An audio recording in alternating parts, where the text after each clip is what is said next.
মেয়ে তো আমাদের পছন্দ হয়েছে। তুমি রান্না বান্না করতে পারো? হ্যাঁ আন্টি, আমি সব রকমের রান্না করতে পারি।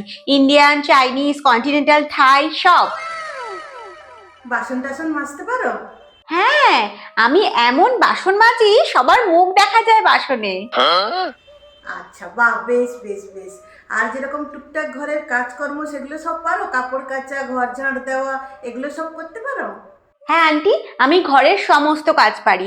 ঘর আমি একদিন মুছলে 7 দিন ঘর মুছতেই লাগে না। আর আমি ওয়াশিং মেশিনে একদম জামা কাপড় কাচি না, আমি হাতে কাচাটাই বেশি প্রেফার করি। আচ্ছা। আর আমি এত ভালো ঘর পরিষ্কার করি না, ঘরের একটা কোণাতেও আপনি নোংরা দেখতে পাবেন না। আমাদের কিন্তু মেয়ে পছন্দ হয়েছে। বিয়ে তাহলে ফাইনাল? 1 minute aunty, wait. বলছি, টাকা পয়সার কথাটা তো ফাইনালি হলো না। মানে? মানে আমি যে ঘরের এত কাজ করব, আমাকে তো একটা মোটা স্যালারি দিতে হবে নাকি? আপনি কি ঘরের বউ নিয়ে যাচ্ছেন নাকি? আপনি তো ফ্রিতে কাজের লোক নিয়ে যাচ্ছেন। বাত তো তো আমি সহি है। সারাদিন এত কাজ করবো, আমাকে তো একটা মোটা স্যালারি দিতেই হবে। বলুন, আমাকে স্যালারি না দিলে আমি কিন্তু যাবো না।